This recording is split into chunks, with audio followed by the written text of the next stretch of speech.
इसमें बहुत सारे पार्ट आप देख रहे हैं। तो यहाँ हेड रीजन में आप देखिए, यहाँ में ए पेयर ऑफ आई है, ये नोज है, ये माउथ में टीथ है, ये ईयर है, इसके अंदर इंटरनल ईयर है, और हेड के ऊपर में क्रेनियम होता है, और इसी के अंदर हमारा ब्रेन होता है। यह ब्रेन में सबसे लार्जेस्ट पार्ट है सेरिब्रम है, ठीक है ना।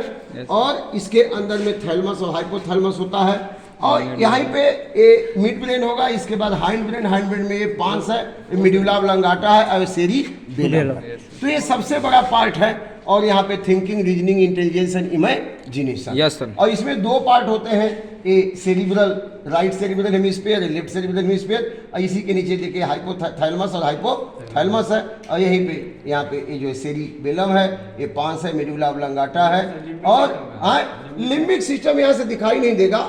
यहाँ पे जो मिड ब्रेन है, मिड ब्रेन और हाइपोथैलमस को मिला करके, मिड ब्रेन का पार्ट और हाइपोथैलमस का पार्ट मिला करके लिम्बिक सिस्टम होता है, वहीं पे आपके इमोशंस उत्पन्न होते हैं, ठीक है ना। बाकी ये जो सेरिबेलम है, सेकेंड लार्जेस्ट पार्ट है, ये बैलेंस बनाने का काम करता है। मिड्यूला ऑब्लांगाटा जो है हमारे जो है इनवॉल्यूटरी फंक्शंस को भी कंट्रोल करता है, और ये दोनों जो है पांच और ये हमारे जो रिस्पिरेटरी सेंटर को, रिस्पिरेटरी रिदम को कंट्रोल करते हैं। मिड्यूला हमारे ब्रीदिंग को भी रेगुलेट करता है, तो ये सब रेगुलेट करते हैं। और इसके बाद जो है हम ब्रेन के बाद थिंकिंग, रीजनिंग, इंटेलिजेंस, इमेजिनेशन, सारा काम इसी में होता है। और इसके बाद माउथ से लेकर के यहाँ पे आ गया, देखिए ट्रेकिया, सांस लेने के लिए, ये फेफड़े में आएगा, ब्रंकस निकल के दोनों आ जाएंगे, और यहाँ पे एल्वियोलाई होगी। ये हमारे लंग्स हैं, लंग्स कितने होते हैं, एक जोड़ी होते हैं, है ना। और ये थोरेसिक चेंबर में, यहाँ से यहाँ तक थोरेसिक चेंबर है, इसमें लंग्स हैं, लंग्स के अंदर में ढेर सारी एल्वियोलाई होती हैं। तो यही जो है ट्रेकिया आएगा, ब्रंकस में हो जाएगा, ब्रंकस दोनों लंग्स में जाएगा, और वहाँ ब्रैंक्यूल्स बना के वहाँ पे एल्वियोलाई, वहाँ एक्सचेंज ऑफ गैसेस होगा। तो ये जो है, और इसी दोनों लंग्स के बीच में देखिए छोटा सा ये हार्ट होता है। यह जो है हार्ट हमारा, ये without getting rest rhythmically regularly contract करके पूरे बॉडी को ब्लड सप्लाई करते रहता है, ठीक है ना। ये ब्लड को पंप करता है। तो ये हमारा क्या हो गया, ये हार्ट हो गया, और यहाँ पे जो है हमारा ये लंग्स हो गया, एक जोड़ी।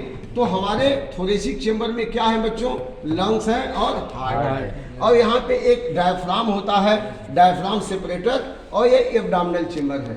एब्डोमिनल चेंबर में हमारा एक स्टमक होता है, स्टमक के साथ जो है हमारी इंटेस्टाइन होती हैं, और यहाँ पर ये देखिए, यहाँ पे जो ये जो स्टमक है, यहाँ पे ड्यूडेनम है, ड्यूडेनम से ही पैंक्रियाज लगा हुआ है ना। ये स्टमक में भोजन का पाचन होता है, एसिडिक मीडियम में पहले तो पाचन स्टार्ट हो जाता है माउथ में ही, और इसके बाद जो है कहाँ होता है, स्टमक में कंट्रैक्शन रिलैक्सेशन होता है, गैस्ट्रिक ग्लैंड से जूस निकल के भोजन का पाचन होता है।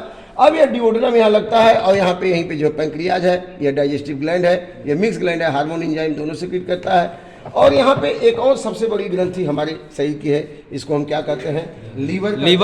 ये लीवर भी बाइल जूस सिक्रीट करके ड्यूडेनम में छोड़ता है, और वहाँ पे एल्कलाइन मीडियम में भोजन का पाचन होता है। और इसके बाद जो है यहाँ पे ये जो है हमारी छोटी आंत है, ड्यूडेनम से आके आ गई, और इसके बाद छोटी आंत हमारी बड़ी आंत से लगती है, लार्ज इंटेस्टाइन से लगती है, स्मॉल इंटेस्टाइन, लार्ज इंटेस्टाइन है, यहाँ पे कंप्लीट डाइजेशन होता है। और यहाँ पे लार्ज इंटेस्टाइन में यहाँ पे नीचे एक वर्मी पारोपेंडिस में सीकम छोटा हो जाता है, और यहाँ से फिर जो अनडाइजेस्टेड रिमेन्स हैं ये आते हैं।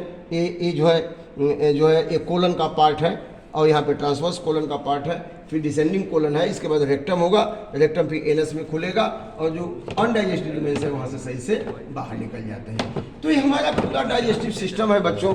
ये डाइजेस्टिव सिस्टम क्या करता है, भोजन को पचाता है, पचा करके जब पचने के बाद कार्बोहाइड्रेट ग्लूकोज में बदल गया, फैटी एसिड की साल्ट बदल गया, प्रोटीन अमीनो एसिड बदल गया, विटामिन मिनरल आ गए, डीएनए न्यूक्लिक एसिड ये डाइजेस्ट होकर के एडेनिन, थायमिन, ग्वानिन, साइटोसिन और रिबोज डीऑक्सीरिबोज शुगर दे दिया।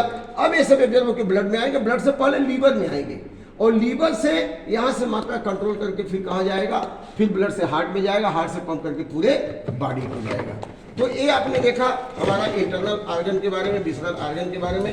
ये सबसे पहले तो सिस्टम देखा डाइजेस्टिव सिस्टम का, फिर हमने हार्ट देखा, और नीचे की तरफ किडनी एक पेड़ होता है। तो this is about the internal, सब internal organ. Thank you very much.